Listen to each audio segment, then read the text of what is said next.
Oke, selamat datang. Dalam pembahasan kali ini, kita akan membedah sebuah krisis yang mungkin nggak banyak orang sadari, yang sedang melanda pilar ekonomi sosial di Indonesia. Dan kita akan lihat bagaimana perpaduan unik antara prinsip kuno dan teknologi super canggih bisa jadi jawabannya. Lihat angka ini, minus 18,8%. Ini bukan sekedar statistik di atas kertas ya, ini adalah semacam alarm darurat. Ini adalah persentase penurunan populasi kelas menengah di Indonesia. Jumlahnya menyusut dari 57 juta jiwa menjadi cuma 48 juta. Padahal mereka ini tulang punggung filantropi, dan sekarang mereka sedang terhimpit. Nah, pertanyaannya sekarang, apakah ini cuma fluktuasi sesaat aja gitu? Atau jangan-jangan ini adalah gejala dari masalah yang jauh lebih dalam yang mengguncang stabilitas sosial dan ekonomi kita? Yuk kita cari tahu bareng-bareng. Oke, ini dia peta perjalanan kita. Pertama, kita akan lihat kenapa dompet kelas menengah kita lagi terjepit. Terus, kita akan bedah gimana ini memicu krisis filantropi. Dan yang paling penting, kita akan eksplorasi solusi-solusi inovatif yang lagi berjalan. Mulai dari teknologi blockchain sampai model bisnis sosial yang keren banget.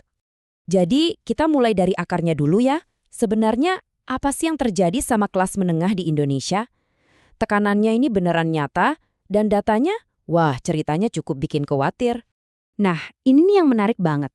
Coba perhatikan tabel ini. Ada yang aneh kan? Pertumbuhan konsumsi makanan itu anjlok sampai di bawah 1%. Artinya, orang-orang mulai ngirit buat kebutuhan paling dasar. Tapi anehnya, di saat yang sama, pengeluaran buat transportasi, buat beli handphone baru itu malah meroket. Ini nunjukin apa? Kelas menengah kita itu terpaksa. Mereka ngorbanin kualitas konsumsi dasar demi bisa tetap kerja dan terhubung di era modern ini. Dan disinilah letak masalah besarnya. Tekanan ini menciptakan badai yang sempurna. Di satu sisi, jumlah donatur yang paling bisa diandalkan itu menyusut. Di sisi lain, jumlah orang yang rentan dan butuh bantuan malah makin banyak. Efek domino ini ya langsung kena ke salah satu pilar jaring pengaman sosial kita di Indonesia, yaitu zakat. Jadi krisis ekonomi di level pribadi ini dengan cepat menyebar dan jadi krisis filantropi skala nasional. Penting banget nih buat kita pahami ya, kalau zakat itu bukan sekedar beramal biasa. Dalam ekonomi Islam, zakat itu semacam instrumen keuangan yang terstruktur. Tujuannya jelas untuk meredistribusi kekayaan, biar roda ekonomi di level bawah itu terus berputar dan keseimbangan sosial tetap terjaga. Dan skala masalahnya itu, wow, besar sekali. Coba lihat di sini, potensi zakat kita itu harusnya bisa sampai 327 triliun rupiah. Tapi yang terkumpul cuma 8,5%. Artinya ada lubang hampir 300 triliun rupiah. Ini bukti kuat kalau masalahnya bukan dikurangnya kemauan orang buat berderma, tapi ada yang salah sama sistemnya. Nah, terus kenapa lubangnya bisa sebesar itu? Disinilah kita masuk ke masalah yang lebih dalam, yang lebih psikologis. Ini bukan lagi soal uang, tapi soal kepercayaan. Kutipan ini benar-benar merangkum semuanya. Masyarakat, terutama kelas menengah, yang sekarang makin kritis dan melek digital, itu ragu-ragu. Mereka mulai bertanya, uang saya ini beneran nyampe nggak ya? Dikelolanya efektif nggak? Nah, keraguan ini muncul dari beberapa hal.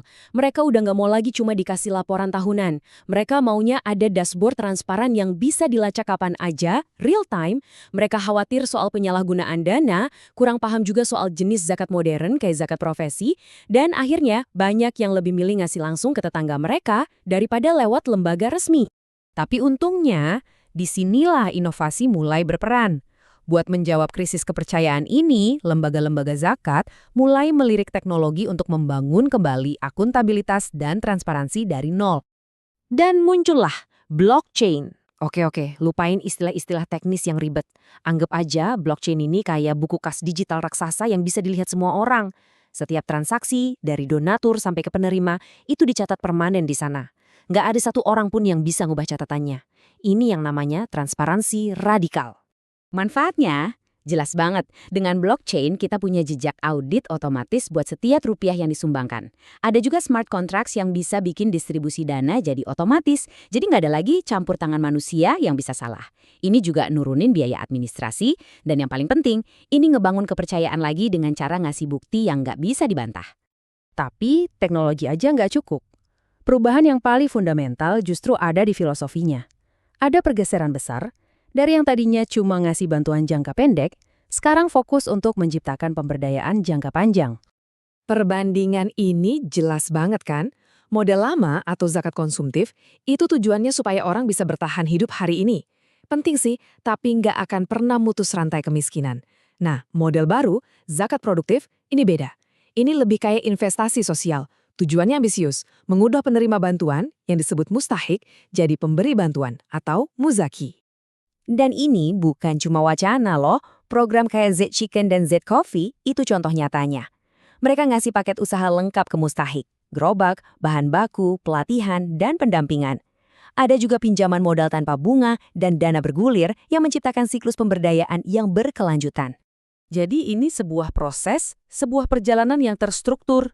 Dimulai dengan seleksi yang cermat, diikuti oleh pelatihan intensif, investasi modal, dan yang paling krusial, pendampingan berkelanjutan. Tujuan akhirnya bukan cuma keuntungan, tapi kelulusan. Momen ketika seseorang nggak lagi butuh bantuan dan justru mulai gantian membantu orang lain. Oke, bagian terakhir dari transformasi ini adalah tentang gimana caranya bikin tindakan memberi jadi lebih cerdas, lebih gampang, dan nyambung banget sama gaya hidup modern kita.